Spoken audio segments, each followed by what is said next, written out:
Listen, I went on a rant after the first game about how incredible it is that Mauricio Pochettino is talking about destroying Panama. Not just beating Panama, but destroying Panama. And then you lose to Panama, a depleted Panama. Hats off to Panama. About winning the World Cup in 5 to 10 years, the arrogance of saying that and then going out and getting 4th place in a competition of 4 teams. He keeps stressing that he wants the U.S. to be like Argentina, like Argentina. I, too, want him to treat the U.S. like Argentina. In Argentina, in that footballing culture, if you are going to YouTube charity matches, if you are going to club games of your boyhood club, News Old Boys, and they see you in those events and you are not winning, if you're having more fun off the field than you are on the field, they will crush you, they will kill you.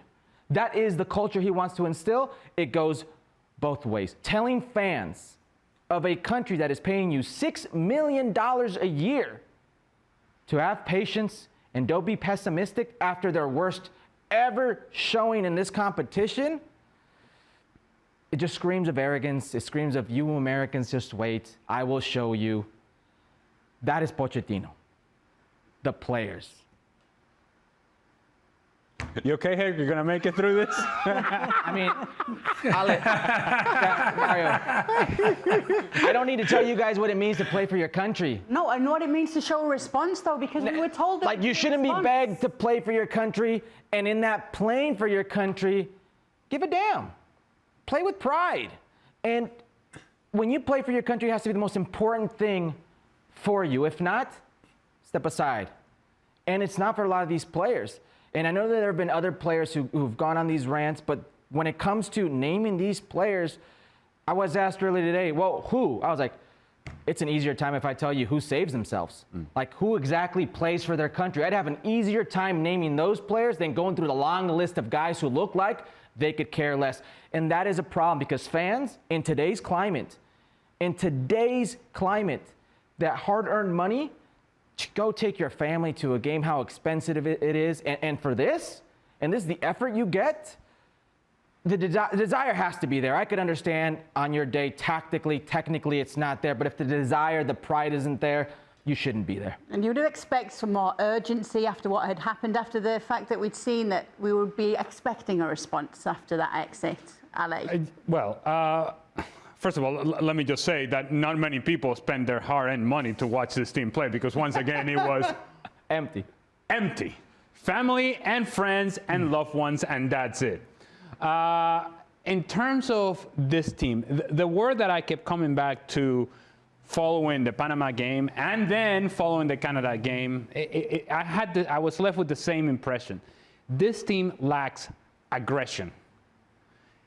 It's a team that, and you can call it mentality, you can call it urgency, you can call it intensity, just the overall attitude of the group. And I have to say the group because this goes beyond Pochettino. It was the same under Greg Berhalter at times that we would have the same conversation about this same group of players.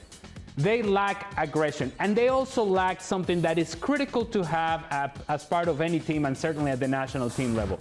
You have to be able to process information on the go and understand what each game requires and demands from you specifically, individually and then as a group. In the game against Panama, you know that this is a team that they're going to sit behind the ball, they're going to condense the space, they're going to try to frustrate, and they're going to compete. First and foremost, they're going to compete for everything. 50-50s, duels, all of those things. So as an American player, priority number one is, with every challenge, we have to go and win this ball. We got to go through this ball. We got to lay somebody out and let them know that we're not just going to be bullied, that we're not just going to be pushed around, that we're going to dictate how the game is going to be played. No recognition of that whatsoever.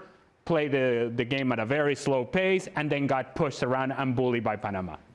So you're thinking, to your point, Kay, and your original question, there's going to be a response. There's going to be a reaction. Everybody covering this team was saying, okay, here we are. Here we go. The reaction is coming. The reaction never came. In fact, you mentioned as two players that can save themselves from these two games. One player that keeps coming up is Diego Luna. The reason Diego Luna actually stands out above the rest in these matches is because he actually is running. He's actually challenging. He's actually chasing the ball. He's actually competing, which you cannot say about the rest of the group. Beyond all of that, at some point, there's got to be accountability, individual accountability. And we keep asking. And we keep demanding something more from this team. And yet the same characters, the same protagonists, the same names show up game in and game out, and we see exactly the same sort of performance. So why are we expecting something different? Is it because of Pochettino? Truth of the matter is, at some point, coaches have come and gone, the players are the same, and we're seeing the same sort of results and the same sort of performances. At some point, the players got to raise their arms and say, it's us. But not just to the press, not just out to the world, be among themselves. We have got to showcase a better version of ourselves so that we can actually demand that we are better on the field, not just on intensity, not just on fight, not just on competition, but on quality of play as well.